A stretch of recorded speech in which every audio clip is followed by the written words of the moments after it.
Welcome to this tutorial on tuples in Python. Today, we'll be discussing two types of tuples, the empty tuple and the single value tuple. First, let's talk about the empty tuple. An empty tuple is a tuple with no elements. It is represented by an empty pair of parentheses. You can create an empty tuple by simply typing. An empty tuple is often used as a placeholder in situations where a tuple is expected, but there are no elements to include. For example, it can be used as a default value for a function argument that expects a tuple.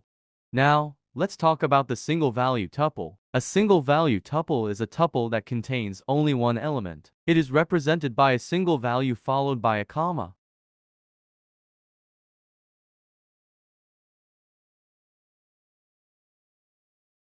Output of the tuple that contains only one element. It's important to note that if you don't include the comma, Python will interpret the value as a simple data type, not a tuple. This is not a tuple, it's an int.